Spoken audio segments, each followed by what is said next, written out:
بسم الله الرحمن الرحيم الحمد لله والصلاة والسلام على رسول الله وعلى آله وصحبه من والاه. السلام عليكم ورحمة الله وبركاته. Welcome to the Fiqh class. Today, inshallah, we will discuss the factors that nullify wudu. Last year, we took those factors according to one madhab only. And based on that, how many things that invalidate your wudu? According to the madhab of Imam Shafi'i rahimahullah, if you remember from last year. 6. It's very important to know the number. It's very important to know the number. And as usual, the author, before he mentions the issues of disagreement, he mentioned the things that they agreed on. And before even that, he told you the evidence that you need to perform wudu. At the beginning of the chapter of wudu, he already mentioned the ayah. When you stand for prayer, when you intend to pray, you perform wudu. So if someone performed wudu, what's the evidence that he needs to do wudu again? Which means, what's the evidence that this wudu is invalidated? This is the evidence. The basis, as he said, the ayah in Surah An-Nisa, أو جاء أحد منكم من الغائط أو لامستم النساء.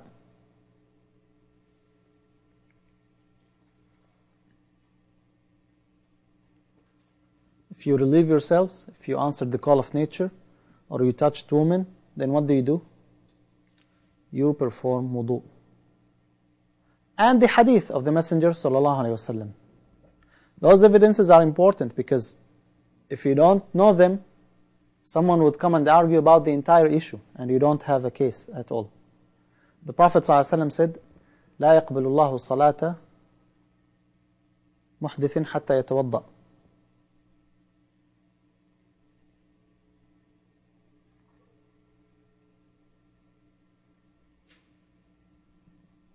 Based on this hadith, hadath invalidates wudu. The issues that we will discuss, first, the unclean excretions from the body. We have actually 7 issues. This is the first one. The second one is sleeping. Does it invalidate wudu or not? The third issue, touching women. Does it invalidate wudu or not?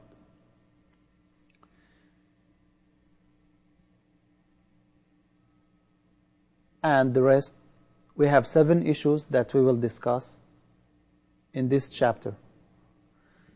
First, before we discuss the issues that they differed about, we need to discuss the issues that they agreed.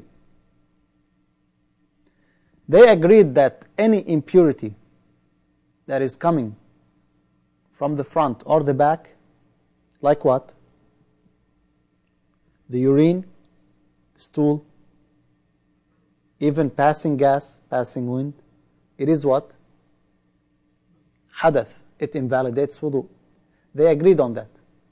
So you need to know what they agreed on and you need to know what they differed about. So let's read the introduction to this chapter.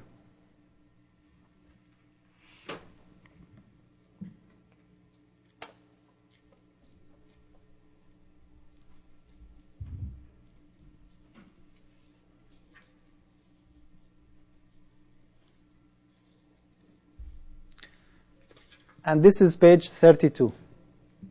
Read only the first paragraph.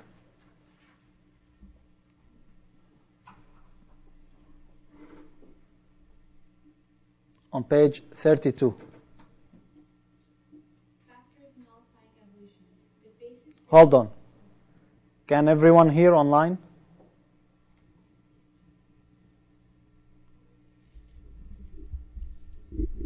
Okay, they can hear you. Go ahead. When a few cometh from the closet, or ye have touched women, and the words of the Prophet ﷺ that Allah does not accept prayers from one who is unclean till he has performed ablution. In this chapter, they agreed about the nullification of ablution due to urination. So you need to know what they agreed about. This is the first one. Due to urination, to visit the privy, Visit to the privy. passing wind, the madhi, the Madhi and wadi. Those pertain to men. or on the basis of the authenticity of the traditions laid down in this. When such excreta and discharges occur in a state of health. There are 7 issues in this chapter about which they disagreed that are like the principles of this subject. Okay, so they agreed on these. Urine, visit the privy, or what we call like from the front or the back, the najasa that is coming, and then al-madhi and al-wadi. Passing gas, all those they agreed on. The first issue that they disagreed on, if impurity came out from another place, from the body. Like what? The famous issue that they discuss is blood. If someone bleeded, you had a cut and you were bleeding, what's the ruling here? Do you have to renew your wudu or not? Scholars differed on this issue. We have 3 opinions. The first opinion, any impurity that is coming out of your body invalidates wudu, regardless from the place. So this party looked for what? For the substance. Is it impure? If it's impure, you have to renew wudu. That's the first opinion. The second opinion, they looked for the path. Looked for the path, not the substance. It doesn't matter whatever you are getting out. If it's not from the 2 places, from the front or the back, then it is not impure. Other than that, anything that is coming from those 2 places, it is impure. This is the second opinion. So again, the first opinion looked for what? For the substance or the object that is coming out. The second opinion looked for what? For the place. The third opinion looked for both the substance and from that way. What's the difference between number 2 and number 3? Number 1 and number 2 are clear. The difference between them. According to number 1, if you throw up, and this, what you throw up is impure, do you have to renew wudu? According to the first opinion, of course. According to the second opinion, no. According to the third opinion, also no. The second and the third opinion, you need to look to what? To the place where they are coming from. But the second opinion, anything that is coming out. Well, what comes out anyways from those 2 places? Other than urine, madhi and wadi. There are other things. If it's a kidney stone, and it is very, very small, and that's all what you got out. Or there is a wound. People are sick sometimes, and that's what they discharge. If that's the only thing, according to the third opinion, does that invalidate your wudu? No. But according to the second opinion, it does. Anything that comes out. Is it clear? The difference of opinions? Is it clear? So we have 3 opinions. The first opinion said it doesn't matter wherever it came from. As long as it is impurity, you discharged impurity. It doesn't matter from where. The second opinion says no. It is only from those 2 places. The third opinion says no, it has to be from those places and it has to be impure itself. Because that's when you have to perform wudu. Other than that, it doesn't invalidate wudu. So which one is stronger opinion? What do you think? First, second, or third? Third. Why not the second?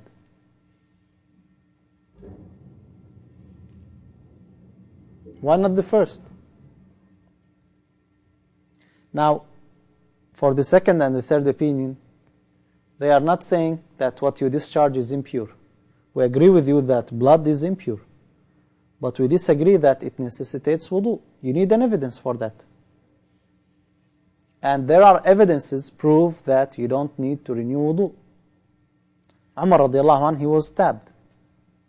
He did not terminate his prayer automatically. Abbad bin Bishr radiallahu anh, he was also stabbed with an arrow when he was reciting Surah Al-Kahf. First arrow, second arrow, and he kept on going. Which means that bleeding itself or the discharge of impurity itself does not invalidate wudu. We're not saying that it's impure, but it does not invalidate wudu.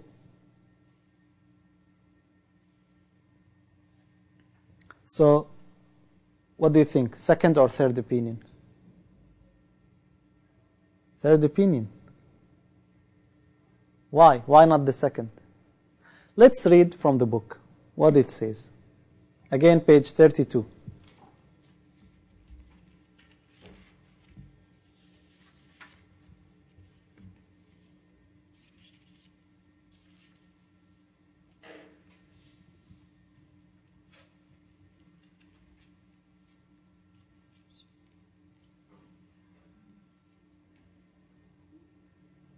Which part did you want? The jurists of the regions disagreed. 32. The jurists of the regions disagreed about the invalidation of ablution resulting from unclean excretions from the body into three opinions. One group took into account excretions alone, whatever the outlet of the state in which it is excreted. This was the opinion of Abu Hanifa, his disciples, and At-Tawri, Ahmed, and a group among whom are companions. They said that each unclean substance flowing from the body or excreted from it necessitates ablution, like blood, excessive nose bleeding, drawing of blood, cupping, vomiting, except for sputum, in Abu Hanifa's view. Abu Yusuf, one of the disciples of Abu Hanifa, said that ablution is necessary if it is in a mouthful. None of them considered minor bleeding as significant, except for Mujahid. Some other jurists took into account the passages through which the excretion occurs as factors affecting the nullification of ablution and limited these to the anus and the penis, saying that anything excreted from these two passages invalidates ablution, whatever its nature, whether blood or stones or mucus, and whatever the condition of the body, whether in health or sickness. Those who held this opinion include Ash-Shafi'i, his disciples, and Muhammad ibn Abd al-Hakam from among the disciples of Malik. Others took into account the passages and the type of excretions, and also the manner of excretion. They said that normal excretions from these passages like urine, feces, madhi, wadhi, and wind, if passed in a state of health, invalidate ablution. They did not take into account blood, bile, worms, nor the incontinence of urine. Those who upheld this opinion were Malik and most of his disciples. The reason for disagreement is that the unanimous conclusions of the Muslims jurists over the invalidation of ablution due to whatever is excreted from the two passages, like feces, urine, wind, and madhi, on the basis of the apparent meaning of the book, and also of the tradition. Do we extend analogy to anything that is extracted from the body, that is discharged? as long as it is impure, or we limit the analogy only to these two paths, or we limit the analogy based on the evidences, because again they agreed on those things, specific things, passing wind, gas, urine, and other things. So what else invalidates wudu? So that's why they differed. Okay. Led to three possible interpretations. First, that the hukum be related only to the substance of these things, which are agreed upon, as in Malik's opinion. May Allah have mercy on him. The second likelihood is that the hukum be associated with these things insofar as they are pollutants excreted from the body, because ablution is purification, and purification is adversely affected by pollution. The third possibility is that the hukum be related to them insofar as they are excrements from these two passages. According to the last two views, the requirement of ablution, because of these forms of uncleanliness that are agreed upon, belongs to the category of a particular injunction intended to be general. Malik and his disciples held that it is a particular category that is applied to its particular category. Wait. Yes, Shafi'i and Abu Hanifa agreed. Shafi'i and Abu Hanifa agreed that the command belonged to the particular category intended to be general. Yet they differed as to what is the generality intended here. Malik preferred his opinion, requiring that the principle is to maintain the particular within its sphere till an evidence indicates otherwise.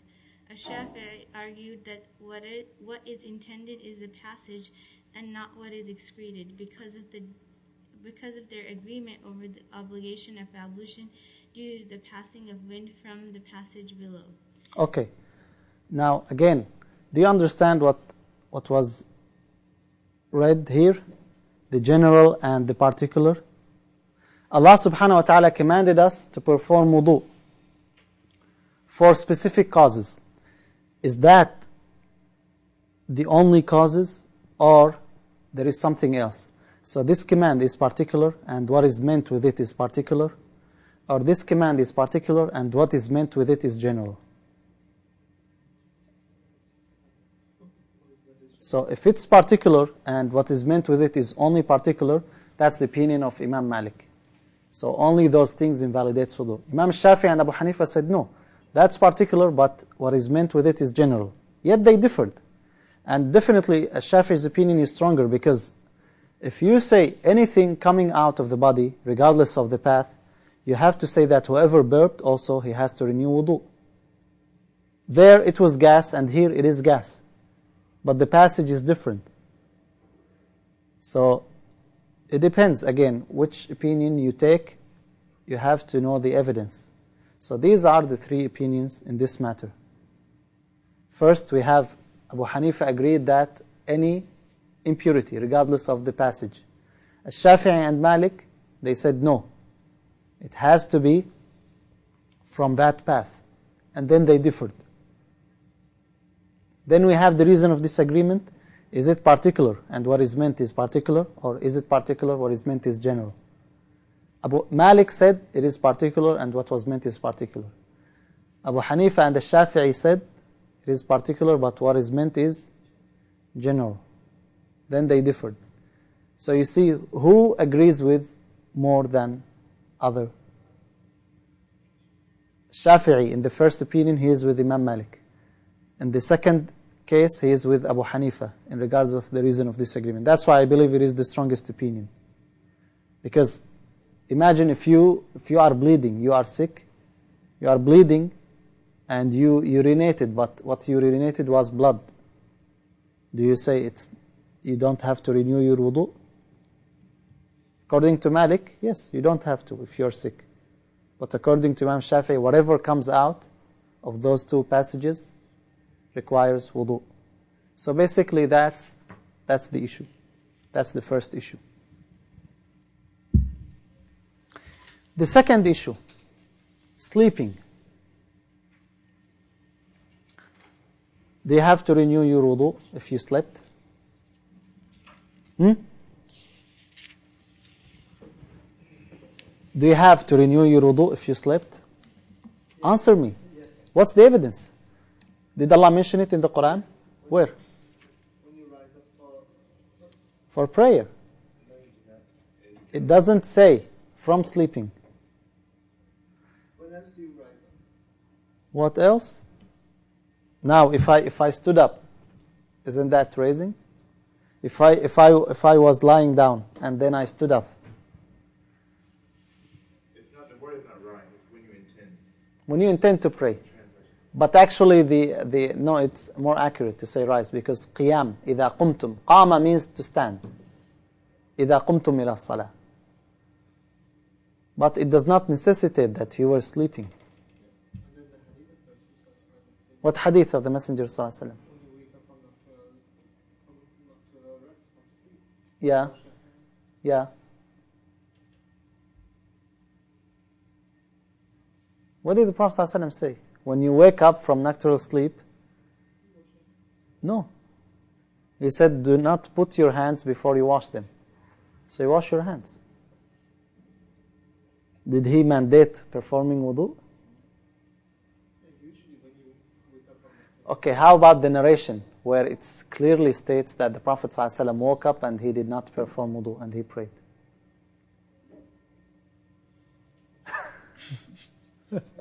What do you think? How many opinions?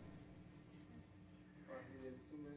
You need to know that sleeping by itself does not invalidate wudu as an act. Why? Because sleeping is the time or the place where you may lose your wudu because you are unconscious, so you don't know. And that's why some of the predecessors actually used to watch over them. Used to ask someone. Nowadays you could control that also. Right? Others say no, sleeping by itself, once you sleep, your wudu is invalidated. That's it. Once you sleep, your wudu is invalidated. Because of hadith of Safwan ibn Assal, when the Prophet ﷺ commanded them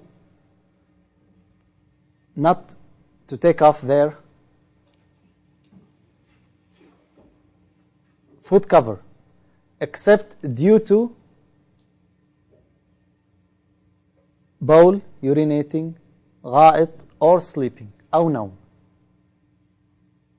So based on these ahadith, we have difference of opinions. In the book, it says how many opinions they differed on? I think it says 3. But actually we have 7 opinions. Abu Ayyub al-Ansari radiallahu anh, he does not consider sleeping a nullifier of wudu. Some scholars looked to the position, not to the sleep itself, to the position. And they said, the only case where you need to renew your wudu, if you are sleeping, lying down. Which means if you are sleeping standing or prostrating, it does not necessitate a new wudu. In the Shafi'i school of thought, we already studied, if you are sitting, do you renew your wudu? No. Other scholars considered what? The consciousness.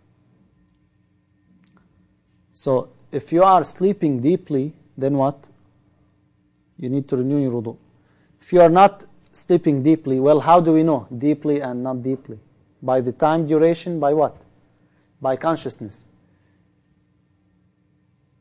If you close your eyes and you appear to be sleeping, and I called your name and you open your eyes, then what? That's not a deep sleeping.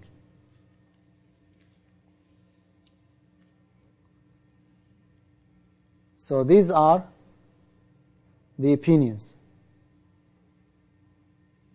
Scholars who considered the position, they differed on what invalidates wudu, what type of sleeping.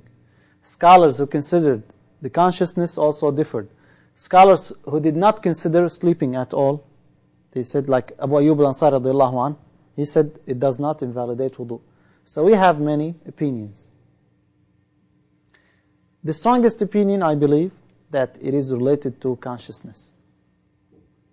Once you are unconscious, then what? You need to renew your wudu. Why? Because there is a hadith from the Messenger sallallahu alaihi wasallam where he said, Al-aynan wika'us sah. The eyes are like the cover or the lock for the sah. What's the sah? The anus. فإذا نامت العينان, once you sleep, استطلق الوكاء. This cover becomes what?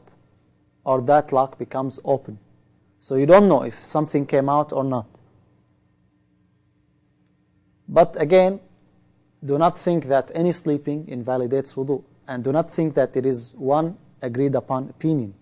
There are several opinions. So let's read from the book what Ibn Rushd mentioned about this issue.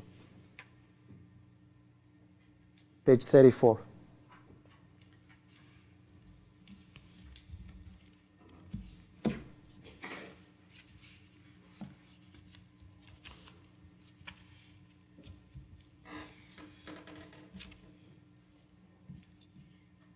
Issue 2, sleep. The jurists disagreed about sleep, expressing three opinions. One group, As I said, there are more than three opinions, but that's all what you need to know, since that's what's mentioned in the book. one group of jurists held the view that it is a factor of annulment and made ablution obligatory after it, whether it was for a short or for a long duration. By mere sleeping, you need to renew your wudu.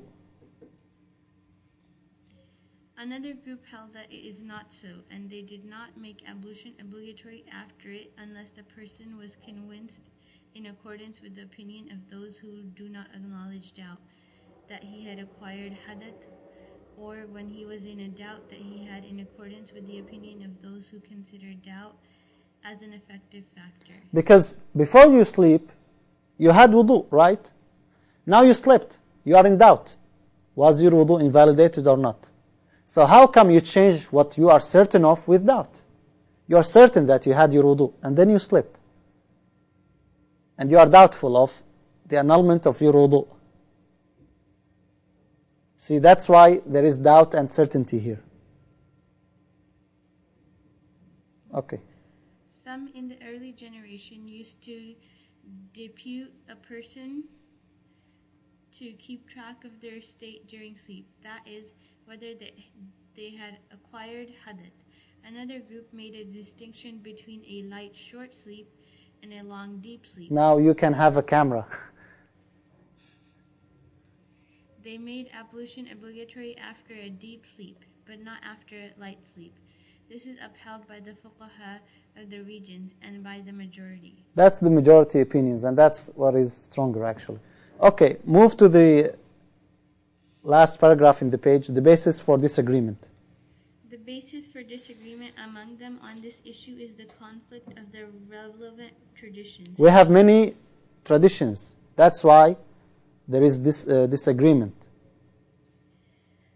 There are traditions whose apparent meaning implies that there is no ablution at all for a person who goes to sleep, like the tradition of Ibn Abbas that the Messenger ﷺ of Allah visited Maymuna and went to sleep at her place till they... Who's Maymuna? The wife of the Messenger ﷺ. She's Ibn Abbas radiallahu anhuma's aunt. So the Prophet ﷺ slept there at her place. And then? He visited Maymuna and went to sleep at her place till they could hear him breathing. He then arose and prayed without performing ablution. So what do you think now? But of course, the majority of scholars said this is what? This is particular to the Messenger ﷺ. Why? Because the Prophet ﷺ said, my eyes sleep, but my heart is awake. تَنَامُ عَيْنِي وَلَا نَامُ قَلْبِي. Are you like the Messenger ﷺ? Can you claim that you are like him? So it is a particular case for the Messenger ﷺ. Others say no. Okay. There is the saying of the Prophet ﷺ, which is which is as follows. If one of you dozes off during prayer, he should lie down till he is no longer sleepy, and then resume prayer. Okay, what's the implication of this hadith?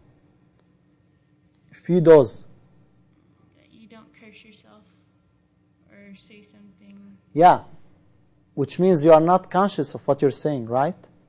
So what do? You lie down until what? You're fully awake, and then you do what? You pray. Did he mention that you have to perform wudu first? What does that mean? Sleeping does not necessitate wudu. For it is possible that he intends to seek forgiveness from his Lord, but may err and slander himself. It is also related that the companions of the Prophet ﷺ used to doze off in the mosque till their heads would sink low. They prayed after this without performing ablution. All these are established traditions. There are also others whose obvious meaning indicates that sleep is a form of hadath. The clearest of these is the tradition of Sulfan Ibn Assal, radiallahu anhu. This is a clear tradition. In which he said, "We were on a journey with the Prophet ﷺ when he ordered us not to take off our boots because of a visit to the privy, urination, or sleep, and that we should take them off only in case of sexual defilement." What's the meaning of this hadith? The Prophet ﷺ mentioned urination, sleep, and answering the call of nature. So all of them are together. All of them share the same ruling, that they invalidate wudu. And that's very clear hadith. He thus held urination, visit to the privy, and sleep to be similar. It has been declared Sahih by At-Tirmidhi. Among these is also the preceding tradition of Abu Hurairah, which is the saying of the Prophet ﷺ, when one of you wakes up from sleep, he should wash his hand before putting it into the water utensil. Its apparent meaning is that this sleep necessitates ablution, whether it is short or long. Okay, it's by implication. But here comes the ability to weigh the evidences and choose. And who can do this? The one who studied Usul al-Fiqh. Because you have several traditions. Some of them, you are taking the evidence from this tradition by the implication, not by the apparent text. And which is stronger? To take the text or what it implies? The text, because what implies, I may not agree with you on it. Just like now, when you said something and I told you no. So always the apparent meaning is stronger when you have a text. But even with text, look what we have. Now, you may feel now that sleeping by itself does not invalidate wudu, due to the hadith of Maymuna radiallahu anha, hadith ibn Abbas, due to the hadith that the companions used to doze off. But actually, they did not sleep. That's why their heads go down. And then what? It goes up. Because if it was down already, that means they slept. But since it's going down, that means they are still conscious. So they did not really sleep. Yeah, that's why this is what is believed the correct and the strong opinion, that it is related to consciousness. Okay, the third issue that we have today, which invalidates wudu, is what? Touching women. Does it invalidate wudu? Yes or no? No? According to Shafi'i, yes. According to Shafi'i, yes? Even if she's ugly? Whatever you want to say. Yeah. Whatever you want to say. Even if she's your daughter? No. No? What if she's pretty? What if she's a strange woman? Definitely. So what's the correct opinion? Strange women includes the wife also. So, yes, it does. What's the evidence? I am from Maida. Ayah from the Maida. What does it say? أو لامستم النساء.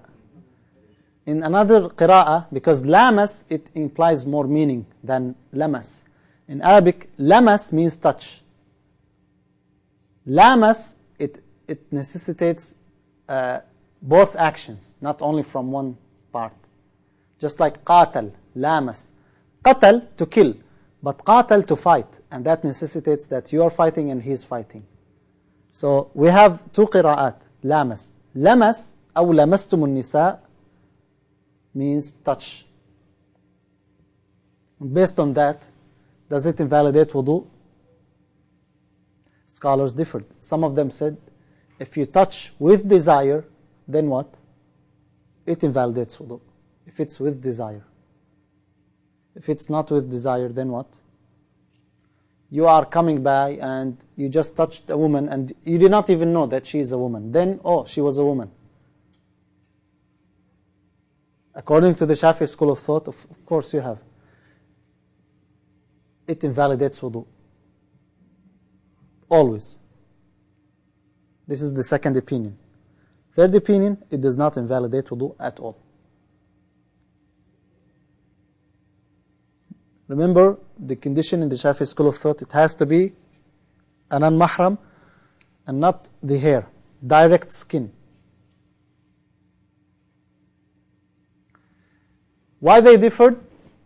Because of the word itself in the ayah, because that's the basis, the ayah, أَوْ لَامَسْتُمْ أَوْ لَمَسْتُمْ in the other qira'ah.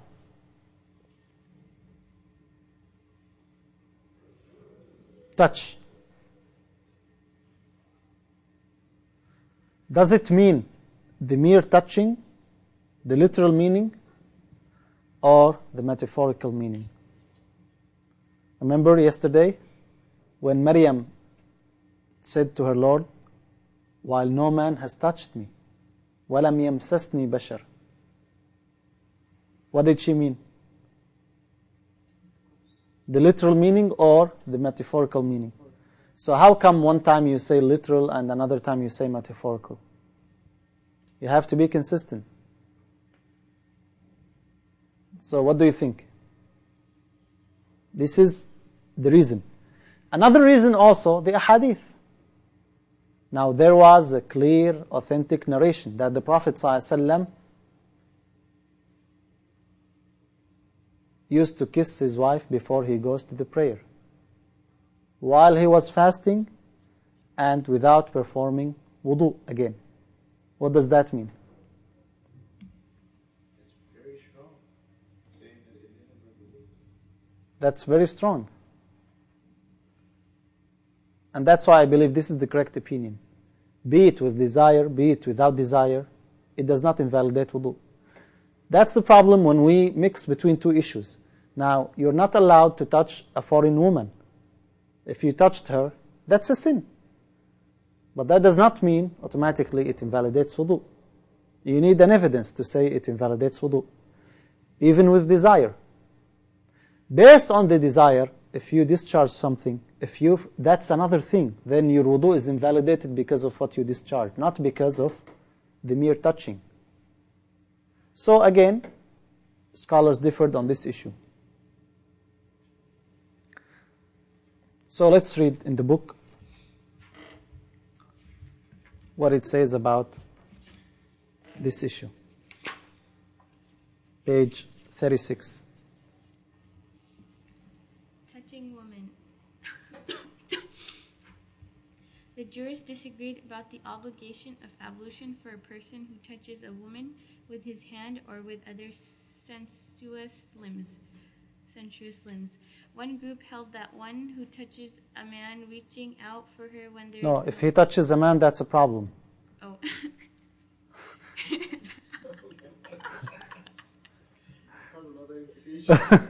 Okay. Sorry.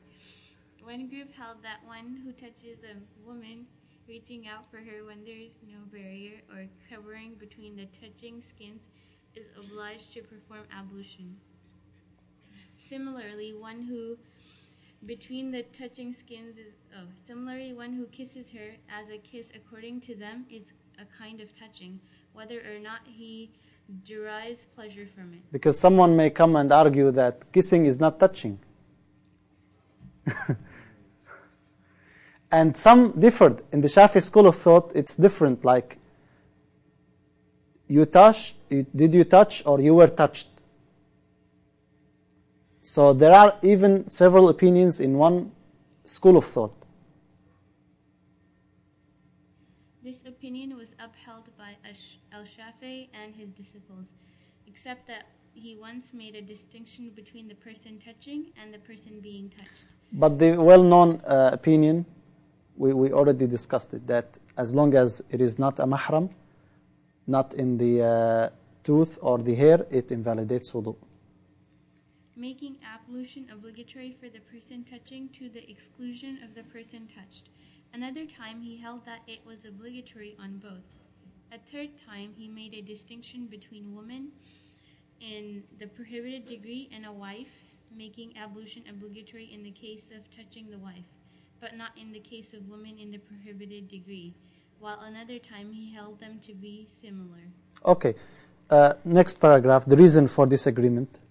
The reason for disagreement is the equivocality of the term touching in the usage of the Arabs. The Arabs apply it sometimes for touching, that is by hand, and sometimes use it as an allusion to intercourse. A group of jurists... That's the reason, because those who say touching, mere touching does not invalidate wudu, there's no evidence. You say the ayah does not mean the mere touching, it means intercourse. A group of jurists therefore held that touching causing ablution according to the words of the Exalted, or ye have touched woman, means intercourse, which leads to major ablution, that is bathing. Okay, next paragraph, the middle of the page. Those who made ablution obligatory. Those who made ablution obligatory upon touching by hand argued that the term touching is used in its primary application to touching by hand and is applied metaphorically to intercourse. And if the word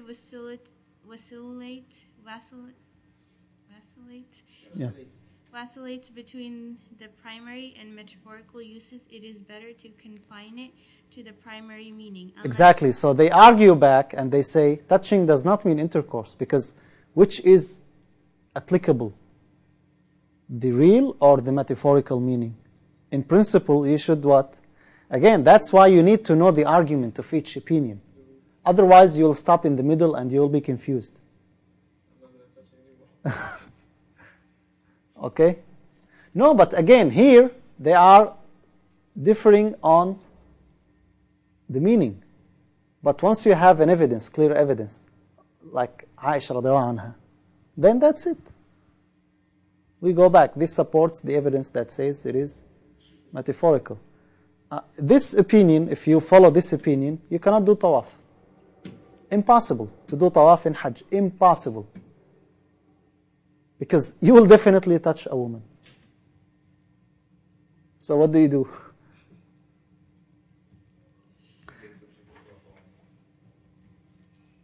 So this is the third issue that they differed about whether it invalidates wudu or not. The next issue, page 38. Read. Touching the penis. The jurists differed about it, expressing three opinions. There are those who made ablution obligatory because of it, whatever the nature of the touch. Okay, so either you say it invalidates wudu by the mere touching, or it does not invalidate wudu, or it depends on the way you touched the private part. Why they differed? Again, because we have two conflicting ahadith. Hadith Busra bin Safwan, it is clear that the Prophet ﷺ said, whoever touched his private part, he has to renew wudu. And there is another hadith where the Prophet ﷺ, Hadith Talq, where the Prophet ﷺ was asked, if someone touched the private part, does he have to perform wudu? And he said, no, it is part of you. So what do? Here you have two conflicting hadith. Scholars said, no, that hadith, it is part from you.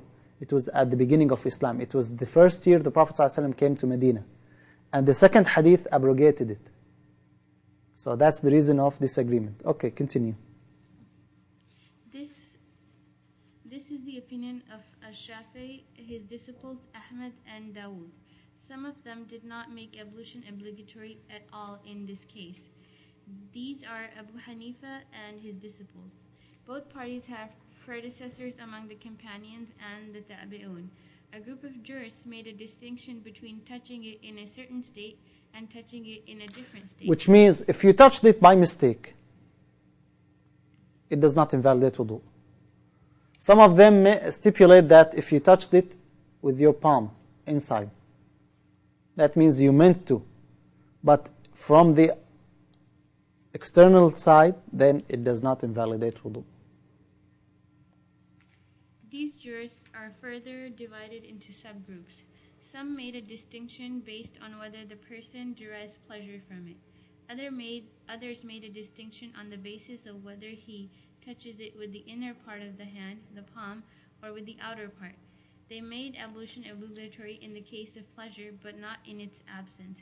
Similarly, the other group made it obligatory in the case of touching with the palm, but not in case of touching with the outer part. Okay, move to the next paragraph, the reason for disagreement, the same page. The reason for disagreement is that there are two conflicting traditions in this. First is a tradition related from Busra, daughter of Sufyan, that she... Safwan. Busra bint Safwan. Busra, daughter of Safwan, that she heard the Messenger of Allah ﷺ saying, when one of you touches his penis, he should perform ablution. This is the best known tradition laid down by the obligation of ablution from touching the penis. It is recorded by Malik in his Al-Muwatta and has been authenticated by Yahya ibn Ma'in and Ahmad ibn Hanbal. And it's actually authentic. This hadith is authentic, of course. But has been declared weak by the jurists of Kufa. It is also related in the same meaning from Habiba, and Ahmad ibn Hanbal declared it to be authentic. A version similar in part is related through Abu Huraira. Ibn al-Sakan held it to be authentic, though it has not been recorded by al-Bukhari or Muslim. The second tradition, which opposes this, is related from Talq ibn Ali, who said, we came up to the Messenger of Allah ﷺ, and there was a man with him who appeared to be a Bedouin. He said, O Messenger of Allah, what do you say about a man who touches his penis after performing ablution? He said, it is not but a part of you. This has also been recorded by Abu Dawud and At-Tirmidhi and has been declared authentic by many scholars among the Kufis and others. See, now comes the fiqh. What do you do? You have two conflicting ahadith. What do you do? Look what scholars did. That's the important part. That's what I want you to understand. Look what he said the jurists chose to interpret. The jurists chose to interpret these traditions in one of two ways: acceptance of one and rejection of the other by the method of preference or abrogation, or the method of reconciliation.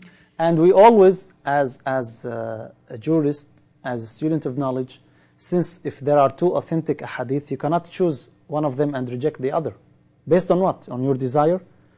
You have, at the beginning, you have to reconcile.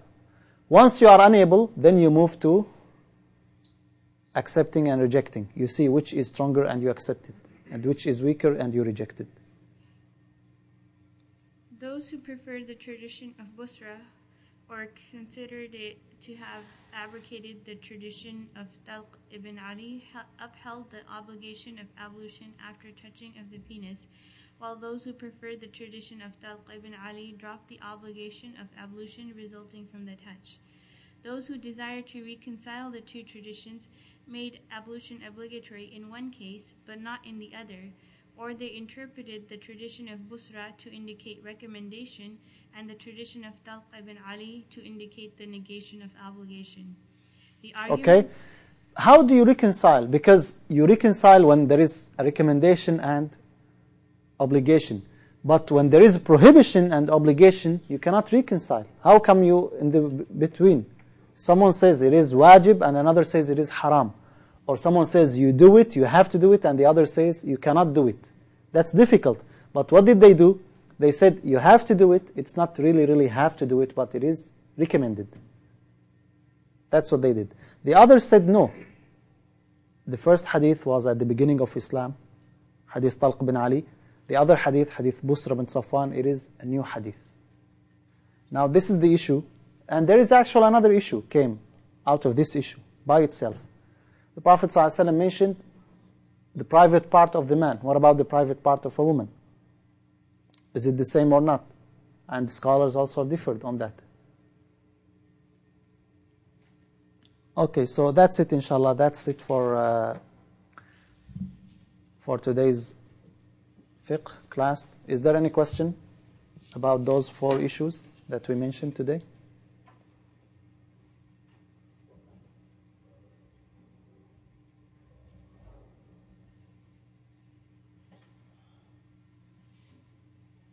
Okay, then we will stop here. Assalamu alaikum wa rahmatullahi wa barakatuh.